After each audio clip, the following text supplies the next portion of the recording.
ಆ ರಾಕ್ಷಸರು ಬಂದಿದ್ರಲ್ವಾ ದುಡ್ಡನ್ನು ಕಿತ್ಕೊಂಡು ಹೋಗೋಕ್ಕೆ, ಆ ದೃಶ್ಯಗಳು ಈಗ ಲಭ್ಯವಾಗಿರೋದು. ತೆಲಂಗಾಣದಿಂದ ಬಂದು ದರೋಡೆ ಮಾಡಿದ್ರ ಖದೀಮರು ಅಂತ ಹೇಳಿ ಇಬ್ಬರು ದರೋಡೆಕೋರರ ಸುಳಿವು ಈಗ ಲಭ್ಯವಾಗ್ತಾ ಇದೆ. ಬೀದರ್ನ ಗುರುದ್ವಾರ ಲಾಡ್ಜ್ನಲ್ಲಿ ರೂಮನ್ನು ಪಡೆದಂತಹ ದರೋಡೆಕೋರರು ಇವರು.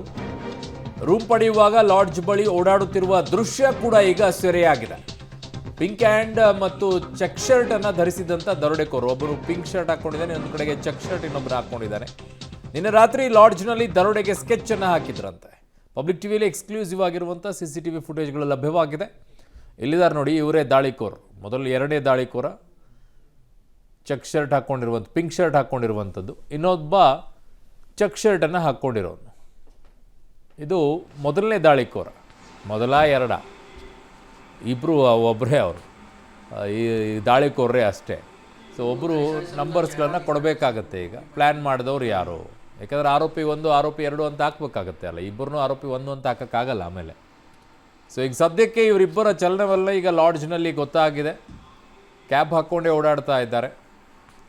ಯಾವ ಸುಳಿವು ಕೂಡ ಸಿಗಬಾರ್ದು ಅನ್ನೋ ದೃಷ್ಟಿಯಿಂದ ಎಲ್ಲಿಂದ ಬಂದಿದ್ದಾರೆ, ಏನು ಮತ್ತು ಲಾಡ್ಜ್ನಲ್ಲಿ ಹೇಗೆ ಇವರಿಗೆ ರೂಮ್ ಕೊಟ್ಟರು ಅನ್ನುವಂಥದ್ದನ್ನೆಲ್ಲ ಮಾಹಿತಿಯನ್ನು ಪಡ್ಕೊಳ್ತಾ ಇದ್ದಾರೆ. ನನ್ನ ಸಹೋದ್ಯೋಗಿ ಈಗ ಮಲ್ಲಿಕಾರ್ಜುನ್ ಕುಪ್ಪಿಗೂಡ ನನ್ನ ಸಂಪರ್ಕಕ್ಕೆ ಸಿಗ್ತಾ ಇದ್ದಾರೆ, ಬೀದರ್ನ ಪ್ರತಿನಿಧಿ. ಮಲ್ಲಿಕಾರ್ಜುನ್, ಲಾಡ್ಜ್ನಲ್ಲಿ ಏನು ID ಕಾರ್ಡನ್ನು ಇವರು ಕೊಟ್ಟಿದ್ರಂತೆ, ಅಥವಾ ID ಕಾರ್ಡೇ ಲಾಡ್ಜ್ನವ್ರು ಇಸ್ಕೊಂಡಿಲ್ವಾ, ಸುಮ್ಮನೆ ರೂಮ್ ಕೊಟ್ಟಿದ್ರಂತ, ಏನಿದೆ ಮಾಹಿತಿ ಈ ಬಗ್ಗೆ?